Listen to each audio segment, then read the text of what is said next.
All right, please begin, Regina.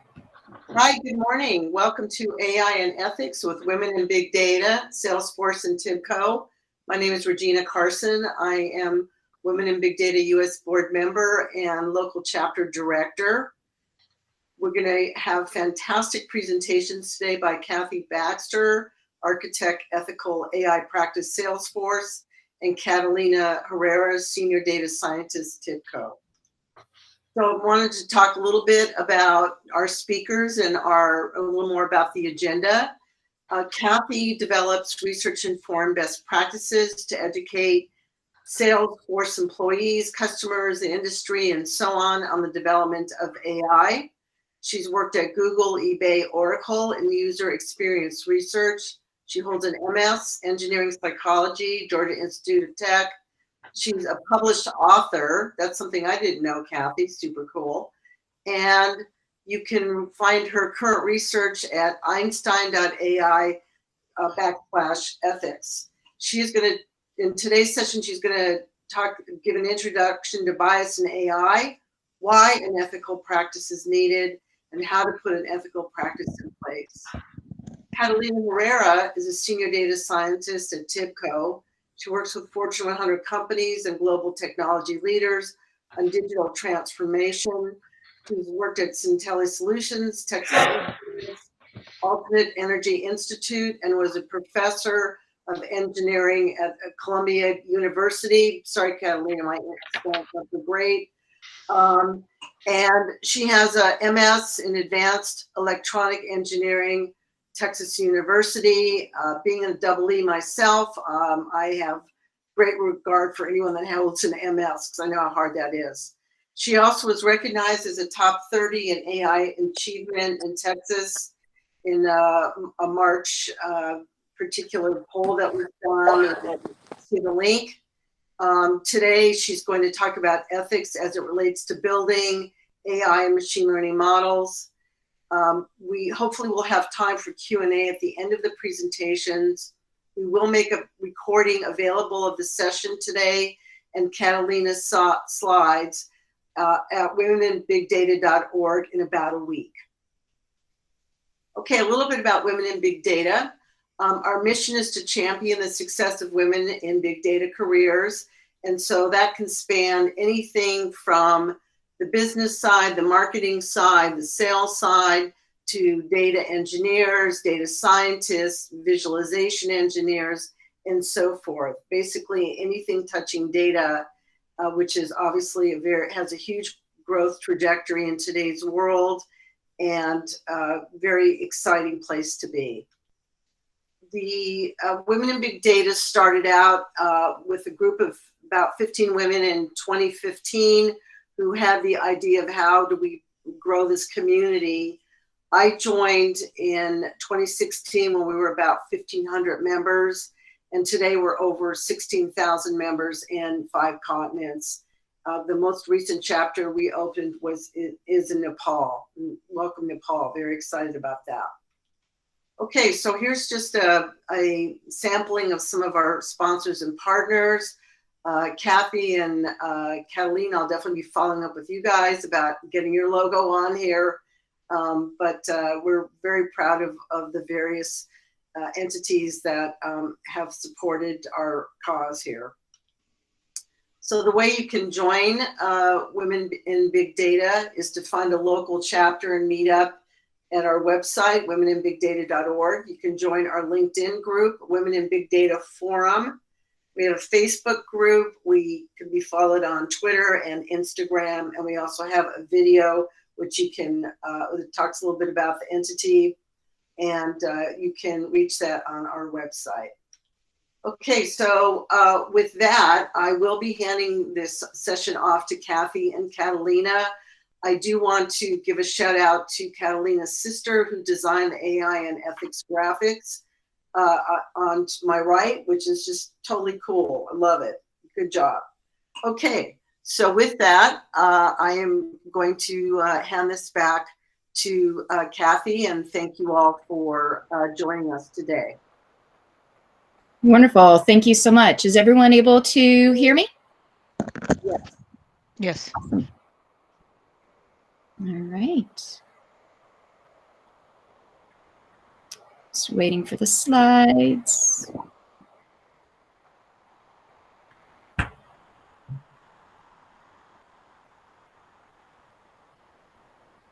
There we go. All right. So thanks everyone for dialing in. For those of you West Coast, very early in the morning. Those of you on the East Coast, hope you are enjoying some lunch. So thank you again for hanging out with us today. So hopefully this is not news for you, but ethical AI is trusted AI. There's a survey that was done last year that found that consumers stated that they place higher trust in companies that they perceive their AI to be ethical. They're more likely to share positive experiences of that company with friends and family. They have higher loyalty, they purchase more.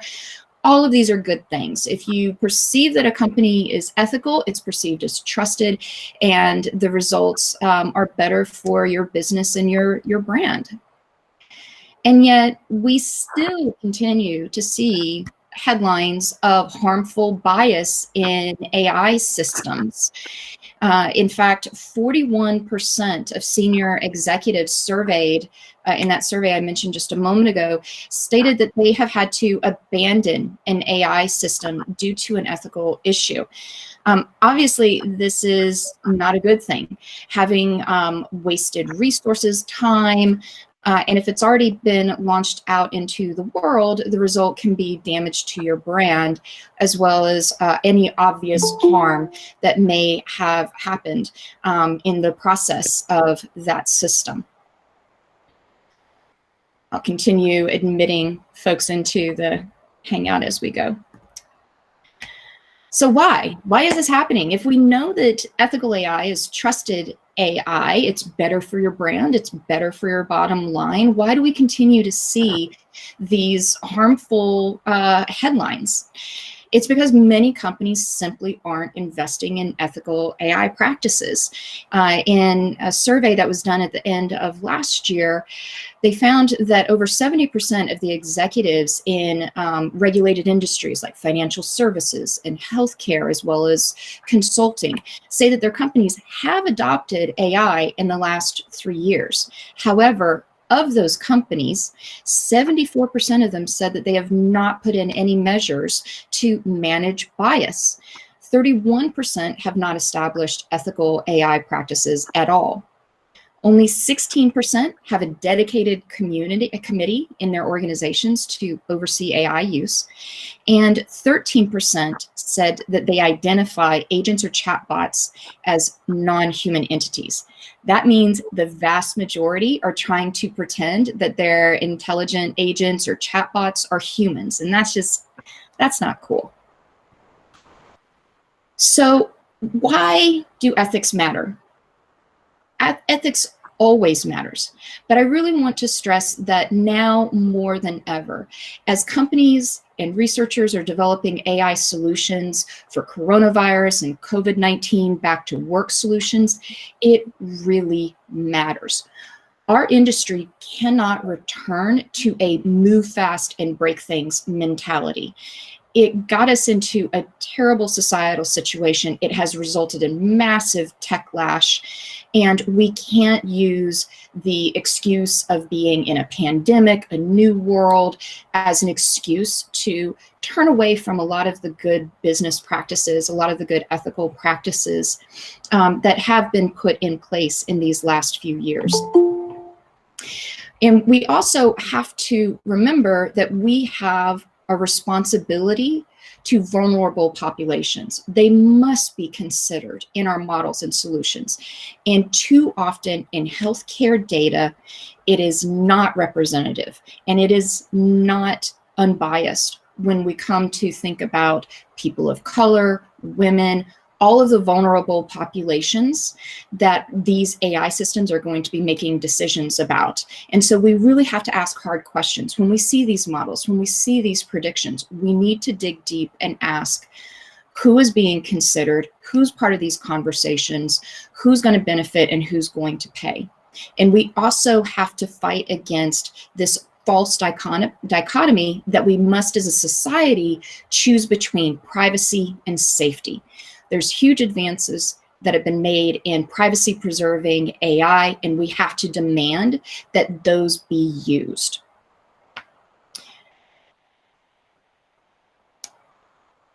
So just a quick quote here from a city councilwoman in Brooklyn, which has been particularly impacted in her zip code. She said, "We may all be in the same storm, but we are not all in the same boat." And that's important for us to remember as we come up with solutions, as we think about how to come back to work in offices. We need to remember we're not all in offices.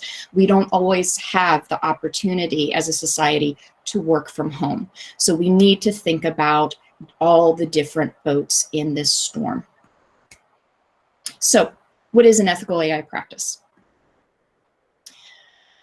At Salesforce, we have 5 trusted AI principles. We believe that AI must be responsible in safeguarding human rights and protecting the data that we are entrusted with. It needs to be accountable. We believe in holding ourselves accountable not only to our fellow employees and our customers, but also to external experts and civil society groups. We believe it must be transparent in how we work, transparent in how our models work. We are building model cards for our models. We seek to always ensure that our models are explainable and transparent. We believe it must be empowering. We are a platform. We can't see our customers' data or their models, and therefore we need to give them the tools to make sure that they are using our AI responsibly. And then finally, it must be inclusive. It needs to respect the societal values of all of those impacted and not just those of the creators. So what does that look like in practice? On the responsible side, we work with human rights experts to continuously learn from best practice that is out there. How do we implement processes in our own companies? We educate and empower both our employees as well as our customers and our partners that implement Salesforce on behalf of us. And we believe in the open development and sharing of our foundational research for AI. We continuously invite customer feedback. We have an ethical use advisory council of experts and civil society groups. We also have an external ethics review of our high-risk research papers. And so we seek feedback from others. Is this safe to publish? Have we identified all of the potential risks? Have we identified all of the potential mitigation strategies that you would recommend? We strive for model explainability. And again, I mentioned that we are building model cards for our models that will be published and available to all of our customers and prospects. We give customers control over their data and models, and we ensure a clear disclosure of our terms of use. We build AI apps with clicks, not code. We believe in democratizing AI, but again, with that comes a responsibility. So we provide free AI education with Trailhead, as well as in-app guidance for how to use these tools responsibly. And we are continuously delivering AI research breakthroughs through peer-reviewed conferences and other platforms. And finally, we test our models with diverse data sets. We conduct consequence scanning workshops. Those were developed by .everyone. If you're not familiar with those, I recommend you check them out. It's a way of working with teams during the feature planning stage to think about any potential unintended consequences of the feature that they are building so that we can then plan mitigation strategies to prevent harm. And finally, we work towards building inclusive teams. So I've used the word bias a few times, and I think it's important to be really clear by what we mean by bias. So from a statistical standpoint, bias is deviation from ground truth, error. There's also societal bias, meaning that there's differential treatments or outcomes for different groups based on specific attributes. Neither is usually something that you want. because bias means inaccuracy. We want our predictions and recommendations to be as accurate as possible. And any type of bias can decrease that accuracy and lead to poor model performance. Unfortunately, I do have to make this point sometimes to customers or other companies that we are not suggesting companies lose money in order to, quote unquote, do the right thing. This isn't about, if you're a bank, just giving everyone a loan, regardless of whether or not they can pay it back. This is about being accurate in your predictions so that you're not harming someone by predicting inaccurately that they can't repay a loan when they really can, or vice versa. In either case, you are losing money through that inaccuracy. So less bias means more accurate, which is better outcome for everyone. But we also have to think about the source of bias and potential impacts when we identify ways to mitigate them. We don't have time today to go through this diagram. There's a link here that I highly recommend you check out, this paper by Suresh and Gutag from 2019. And it shows just 5 types of bias. But this is a great example to be able to demonstrate all the different places that bias can enter an AI system, from society, training data, how you measure, as well as how you go about evaluating your model and the aggregation of it. So it's important that we also, as we talk about bias, that we also talk about the concepts of fairness, equality, and equity. These terms are often used interchangeably. By fairness, we mean a decision is made free of self-interest, prejudice, or favoritism. With equality, everyone is treated identically. This is also sometimes known as group fairness. And then equity.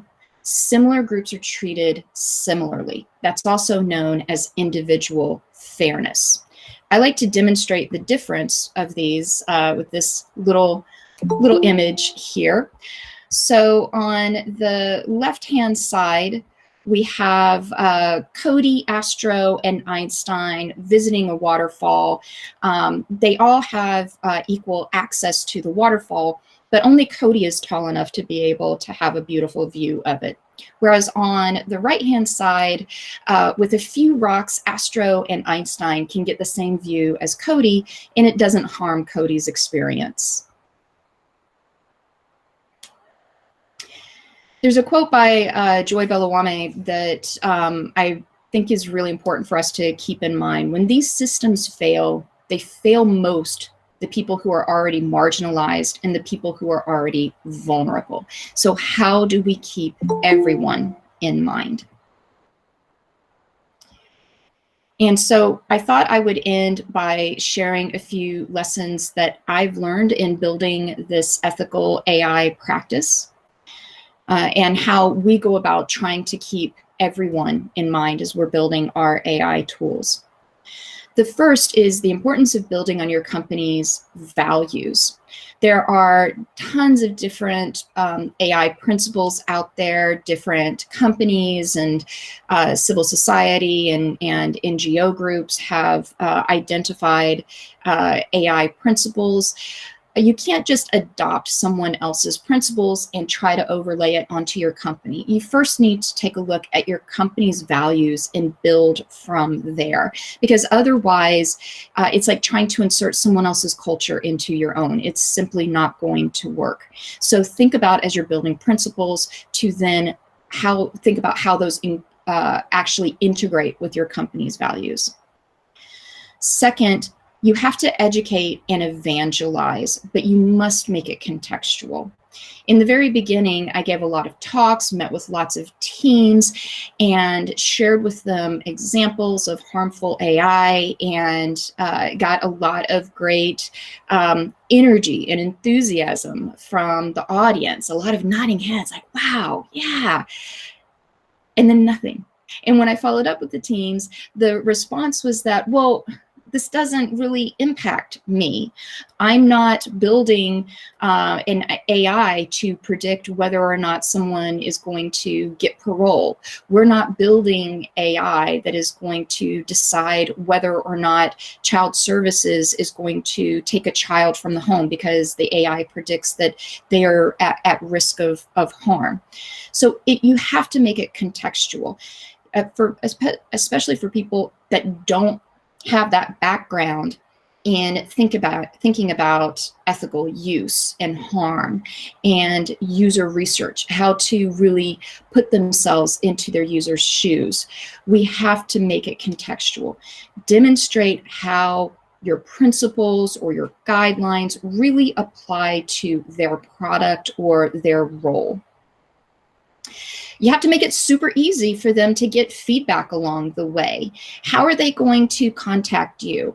Can they get reviews from you? Can they get additional resources? So make it super, super easy for them to ask for feedback and help. But you also need to leverage existing processes. Don't go in and try to insert tons of different reviews and extra documentation and checkpoints and all of these different things. Everybody has more than enough to do in their jobs. And so you need to leverage the existing processes that are out there and make it super easy for them to add in a few additional questions or a few additional things to think about. And then finally, find some sponsors and supporters of your work. The sponsors are the individuals, they're the executives that can help elevate your voice in meetings and with others that might not otherwise be able to access or hear what it is that you have to say. And the supporters are all of the people throughout the organization that are in those meetings day to day, that are building the products, that are doing the work where you can't be. You cannot scale across an entire company. So you need other people, you need ambassadors, you need champions of your work that have the tools to be able to channel what you are saying when you can't be there. All right. Oops. Gonna wrap up. So it's important to remember that this is an evolving challenge, and we have to think about implementing this on an ongoing basis. You must constantly be listening, learning, adjusting. We don't have all the answers, and so you have to keep that learning mindset always. So if you would like to learn more about the work that I have talked about here, you can check out this short link, and I've shared these links with Regina. She's going to make them available to all of you. But you can see a survey that we did learning about what consumers, employees, and executives expect of ethics in technology. You can also take a free Trailhead online course that we created about the responsible creation of AI. And finally, as Regina mentioned in the beginning, you can read about some of my work at einstein.ai/ethics. So thanks, everyone. And I am going to now hand it over to Catalina.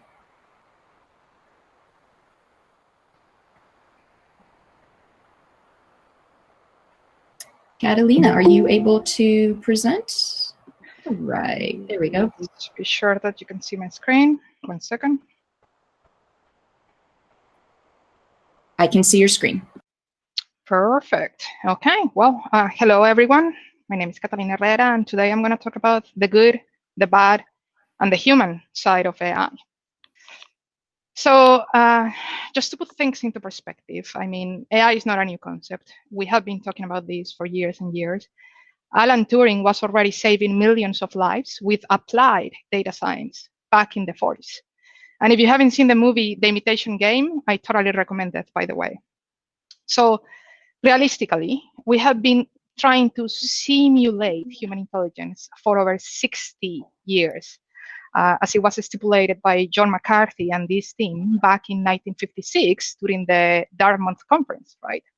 Where I believe we were, or they were, too focused on simulating human intelligence instead of augmenting human intelligence, where today I see most of the successful AI use cases across the industry. Then really a lot happened. I mean, we have history of AI. This is 60 years of history where we have been seeing a lot of applied AI examples, as I am showing right now, because for me, one image says more than 1,000 words. But we do have a couple of things here that I want to highlight as considering when we start thinking about ethical AI and ethics in AI. But at the same time, I want to highlight this sentence because I'm going to mention it many times during this talk. AI is not something you do. AI is a tool. And as a tool, you actually need the proper configurations for it to work properly. So a couple of highlights from this timeline. We, as humans, started to train algorithms that turned into a 0% women and 0% African American inclusion at the admission program of a medical school back in 1979, where more than 10,000 applicants were rejected by the board based on their applications alone and didn't get to the interview stage. Example one. Example two, then in 2011, Siri starts listening to humanity. And then in 2016, we have a chatbot that is actually insulting humanity. So for me, again, AI is a tool, a very powerful one, but it requires the proper configuration for it to work properly, in addition to resources. So let's take a look at some resources and how this is a dance between the software and the hardware and the technology and how we are where we are today. So this plot is showing the hardware capacity and its exponential growth in the last 60 years. I mean, let's think how much money you paid for your first memory stick, how much memory you had, how much money you pay today, how much memory you have in the same physical space, and then you can see that exponential growth for the capacity of the calculation and in general computing power behind the scenes. So now we have way better resources for more powerful algorithms and in general applied AI systems. And this is presenting us with a very powerful tool, but again, without the proper settings, we can easily yield in these kind of outcomes. So there are many areas where we can find questionable AI or questionable from the human ethics perspective. And at the end, proper configuration is behind the scenes. Kathy was mentioning bias. Bias is a beautiful example. Bias, we all know the important role that data plays into any of these AI systems, especially when we have been transforming from a fully analog society to a digital society. I mean, we have witnessing that digital transformation through the last 2 decades or more. So now we are using our media communication as a data source. And if we put the two and two together, more powerful technology, more powerful algorithms, digitalized data sources, media communication as a data source, we can easily turn into these kind of scenarios, right? So I call this slide the bad and the ugly, because there is a lot out there that is very wrong.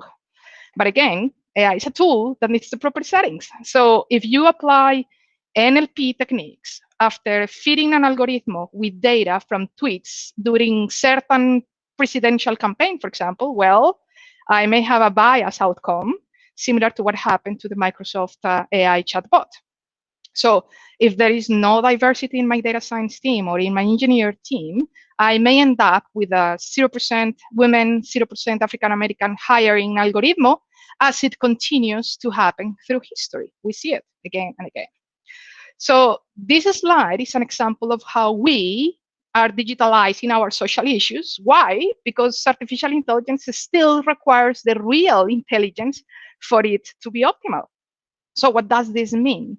Let's take a look of the behind the scenes from the algorithm perspective, like how much power do I have into this side? So in this example, I'm showing a video on the top right. This is a video game that has this boat moving around, okay? This is an outcome from an algorithm that had a very clear objective function, maximize your score. The only additional condition given was points are made by hitting the green targets. Okay, if you take a look, I mean, the boat is killing it. It's killing it from the following the instructions perspective, but it's also destroying everything in between, regardless if it is a green target or not.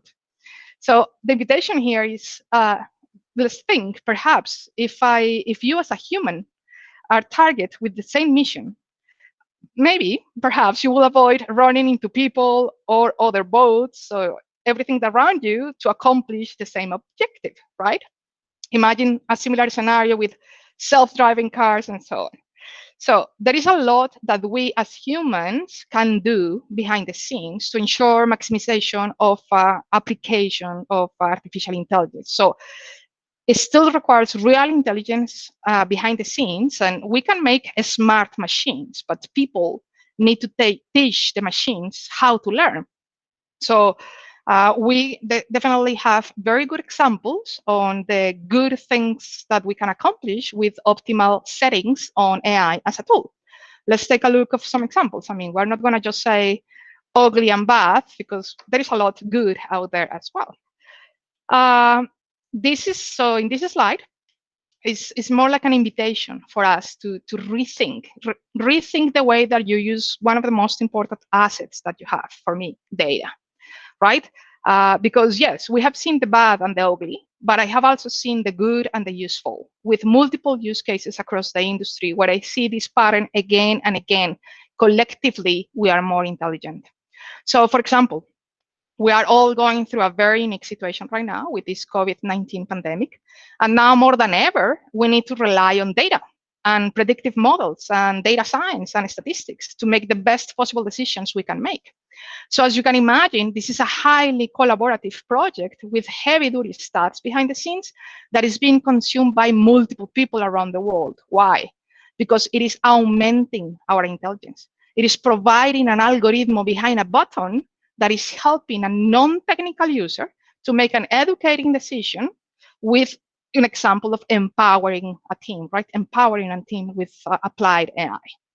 Another good example of a positive outcome. This is an augmented intelligence as well. In this specific use case, this team is using the tools with the right settings, again, to help them out and optimize the agricultural process. They call it agricultural precision, which I actually like a lot. So the reason I picked this example is because of Michelle's testimonial right there. When we ask her, okay, describe why the successful of your applied AI and what are you doing in your team to be successful and so on. So I am highlighting 3 things from her answer that I think align beautifully with everything that Kathy was saying and with things that I see constantly in the industry when we applied AI use cases, right? Number 1, reuse knowledge, okay? Number 2, putting an algorithm behind a button is actually helping the non-technical users to consume the data that they need when they need it. So it goes with the empowering your users. Well, and then 3, they are governing the people and not the process. And this is where we're going to introduce the concept of responsible AI and what that means. What that means for you as a head of a data science team, perhaps, and what it means for a final user and how to connect the dots in between. So how that looks from the data science or the engineer team perspective. We are the responsibles of putting the algorithm behind a button, but how are we going to do it in a responsible way? So I will say, just before putting an algorithm behind the button, just stop and think. Start with the end problem, like start with the problem and not the solution. In this example, this is a classical optimization problem. When we are identifying when in time I will get the most out of the equipment without wasting lifetime. So I also want to, it has to be the right time. It's not too early where I'm wasting lifetime, but it's not too late when I am already shooting that production and it's going to cost me a lot of money. That is the use case, that is the business problem. Now, as a data scientist, our mission is to be one step ahead and proactively identified when to maintain this equipment so we don't waste time and yada, yada, yada. So that's the statistical problem, that's the data science problem. Now, understanding the business problem requires empathy, human quality. And empathy, understanding this business problem is gonna empower you to develop a better AI system. Why? Because it allows you to apply your data science engineering skills to think about an optimal flow for your AI system to be used by a human that brings another set of skills, completely different. What set of skills is that? years and years of experience, business acumen, the know-how, right? I know how. So when you mix these two together, what kind of outcomes do you may have? You may have a scenario where you can think as a data scientist and say, well, my business user is going to need to have a button that has an algorithm behind, but at the same time that presents me with options to think outside the box, think what if scenarios, recalculate, and ensure that I have that expertise as part of the flow, that knowledge as part of the flow. So that means we need responsible AI. And what is responsible AI and what it means to you? So when we think about who is developing these flows, who is developing these algorithms, do I have a diverse team? Is my team diverse enough? Who is responsible for parts of that flow? Who is overseeing the entire flow? Like if there is an error upstream in your data processing that is causing a loss downstream, who is responsible for that error? That is needs to be responsible AI. We have been hearing about AutoML and all the new tendencies of AI in the market. Well, do responsible AutoML, because we have the technology out there to automate a lot of these processes that are part of the data science flow, and that is okay. But at the end, what we are trying to do is to augment our intelligence and be more efficient. So if you are thinking about incorporating AutoML in your process, ensure that you have a white box AutoML, because that means that you can have checkpoints for a human that is responsible for the process to ensure that that thing is going what you think is doing. The AI system is actually doing what I think is doing. And then you have to think outside the box, like what can go wrong? It is okay to be way outside the box, think about many potential scenarios, and I will say here, think black swan. Because whenever you are designing an AI system, there is so much that can go wrong, as we have seen historically.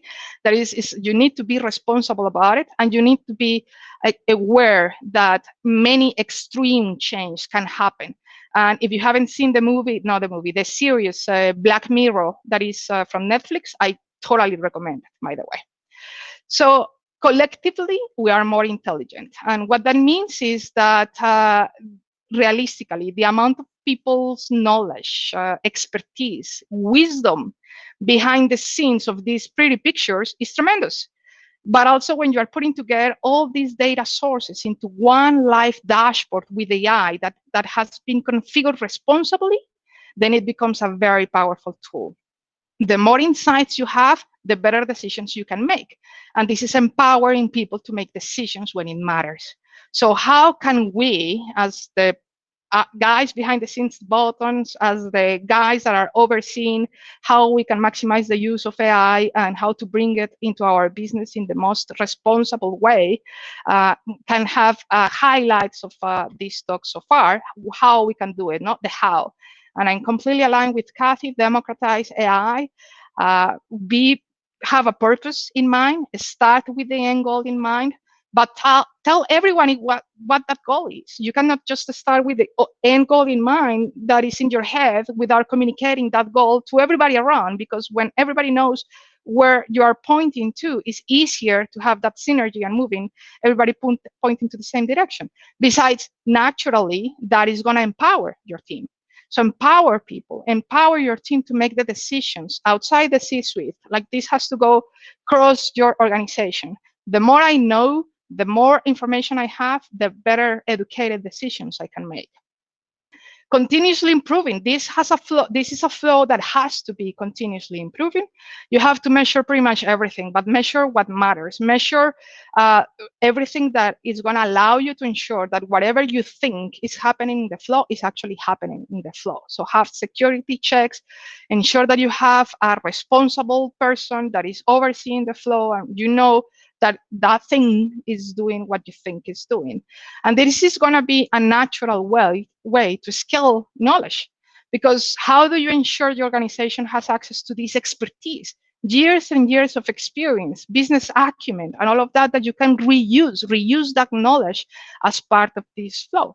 So there is so much that still can do as humans. And this is a huge highlight here. We have to balance the human and the machine, because the quality, empathetic, thoughtful human being that is armed with these tools produces, with no doubt, the best outcomes from your business. It is augmenting our intelligence where we need to focus, embracing what we bring into the table as humans. So to recap, I mean, data science is still a human-driven affair? Yeah, no doubt. I mean, you can make smart machines, but it's people behind those machines that are teaching these machines how to learn, the people behind this flow that is responsible for this flow and for different sections of this flow. Start with the problem and not the solution. Ensure that everybody knows what you are targeting, what is the purpose of your application, what is the purpose of your system, and ensure that it's matching your needs. Empower your team. I mean, ensure that you have a team that is collaborative, because we are more intelligent when we think together. Let's ensure that you involve experience from different places, different business units, different teams, because at the end, the more people you can empower with that solution, the better, no doubt. AI excellence depends on data literacy, like garbage in, garbage out, and this is applicable for any application that uses data, period. It is not keeping a human in the loop, it's keeping the right human in the loop. And I think this is also important when you are hiring a person. Hire the person. It's not just a PhD. It's somebody that is has an intrinsic set of human skills, as we all do. We bring the empathy to the place. We bring everything else that the machine is not going to bring into the table. So I think the most important conclusion here is embrace your humanity, because technology is not good or bad itself. Technology is what you do with it, and that is what it matters. So I appreciate your time today. Thank you for being part of this meetup. And here I have a set of resources links that are going to be available as part of the material that we're going to have in the meetup blog. Thank you, everybody.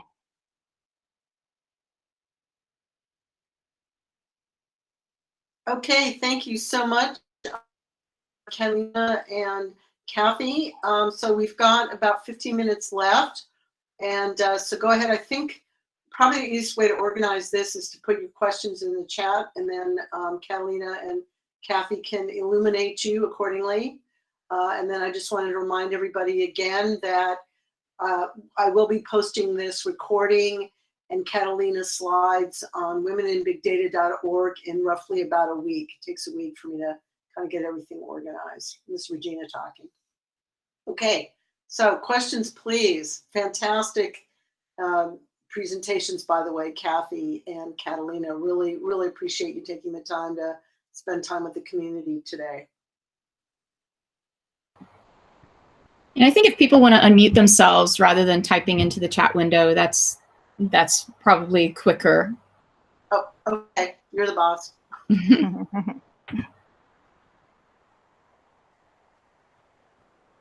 Surely there are questions. Yeah, come on, girls. And guys. And guys.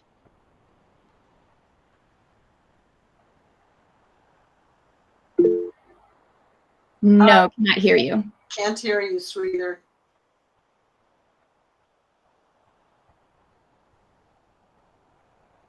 You are still muted. I can, unfortunately, there is not, there isn't the option for, so people can mute each other, but they can't unmute each other. So unfortunately, I'm not able to unmute you. If you're able to hover around the bottom of the screen, Sridhar, you should see a bar come up with the place to be able to unmute yourself. Or type into the chat window. Hi, I'm going to ask a question. This is Neeta. You can hear me, right? Yes. Yeah. So, you know, how do you make sure that your data is really diverse enough, right? When you start with a new problem, like some of them are pretty evident, right? You know, when you're looking at people, gender and, you know, sex context, and all of this stuff is evident. But when you start a new problem, how do you really make sure your data is diverse enough so that you don't have bias from that? What do you do? Maybe some of the practices you do. So one of the things that we have done on a number of occasions is purchasing training data. So for our Einstein speaker in our ASR system, we want to ensure that it works for a whole spectrum of genders. The first release was English only, and so we wanted to make sure that for English speakers with a whole range of accents and dialects, that it would work for them as well. I don't know about for you, but for me, one of the most frustrating experiences with voice assistants is when they can't understand you. And so we found a university, thanks to the help of our linguist. Greg Bennett is a linguist that we have on our team. And he was able to point us to, I think it's Georgetown University, that has this amazing library of recordings. And so we were able to purchase training data that would help us ensure that it works for a whole range of individuals. So that is one of the ways. If you can't source it yourself, sometimes you have to seek out to purchase it. Catalina, do you have other thoughts there? Yeah, I believe that also data, so the sample will be different depending on the use case, but to ensure diversity, I think focus again on the human side of it. So I think a diverse team, or thinking outside the box, or thinking what can go wrong scenarios, and those kind of questions are going to help you anticipate if the model is actually inclusive enough when you are doing the first run of tests. That's the part when you have to think outside the box. It's like, I can imagine the engineer behind the algorithm in 1979, after 10,000 of applicants being rejected, like it actually happened like 3 years in between when they stop and say, wait a second, we have 0% women, 0% African American here, and we have been doing this algorithm for the last 3 years. It's like, that's too late. That's why you have to have control over the process and the people. So ensuring that you have a responsible, ensuring that you are targeting a goal with real responsibilities on it is going to help you with that, because the sample set of the data, I mean, it's very diverse answers depending on what is your final product and what is it that you are trying to target. But just think about scenarios on the what can go wrong if I am not including a sample that is universal for this application. Okay, thank you for that answer. So Sridhar typed in a question. What are your thoughts on practicing responsible and ethical AI in an agile process methodology? Yes, so Salesforce is on Agile, and so there are a number of places where we add in ethical processes into that Agile cycle. So, for example, during release readiness planning, that's where we do the consequence scanning workshops. And then we have a set of questions that we have added into the definition of ready and the definition of done for teams to ask about their training data, the feature itself, as well as the model. And then prior to launch, there is a combined legal and ethical review. So going back to the comment that I'd made of leveraging existing processes. So being able to add things into definition of ready, definition done, being able to append the ethical reviews as part of the already existing legal reviews that are required before going into pilot or what we call GA, generally available launch, are some of the examples of how we bake it into the Agile process. Catalina, are you guys also on Agile? Yeah, no, I'm going to add to that because I come from the consulting perspective, so I'm facing multiple industries, and they are all doing different things. So what I'm seeing is the Agile is pretty much putting everything into a structure. And from that perspective, the answer is yes, for sure, no doubt. This has to be part of a flow. This has to have an owner. You have to have a responsible for A, B, and C. Now, the Agile specifically structure applies to different organizations, different sizes of organizations. So at the end, the answer is yes. You may have a different stage of technology. You may be in a completely different stage of implementing AI or identifying AI as a flow. But wherever you are and whichever vertical you are coming from and wherever your stage in the industry is today, I think the answer is it has to be a structure. And that goes with that answer. Okay, great. Another question from Lynn Leonard. How did you get this started in your company, identifying the issues and then getting the support to change how everyone thinks? Do you want to go first, Catalina? Yes, and I am not coming from a one specific company situation. So again, I face multiple industries. I have been a consultant for over 15 years, pretty much helping on digital transformation and helping all these users to do something out of the data, right? And AI just happens to be the tool that we are using in between. But at the end, the goal is to ensure that in your company, you may come from a completely different background. You may have a completely different problem.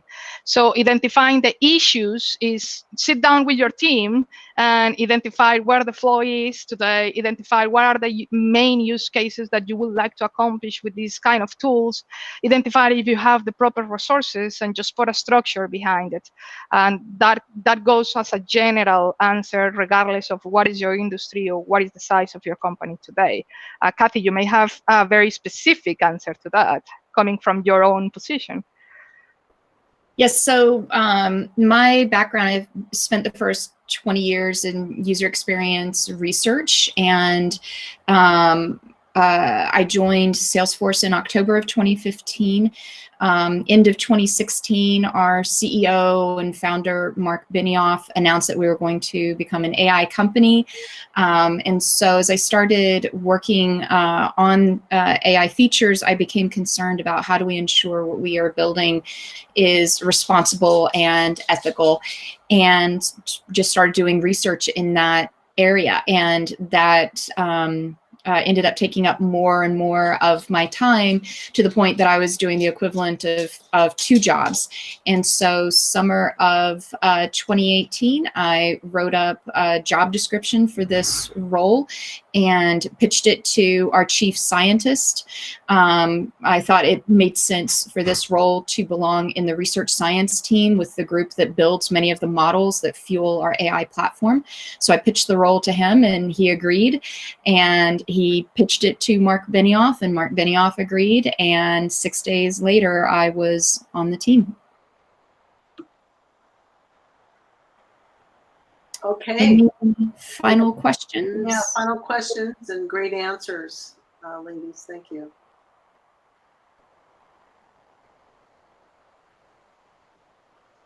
Okay, well, we can adjourn 5 minutes early. That will be awesome, probably, for everybody.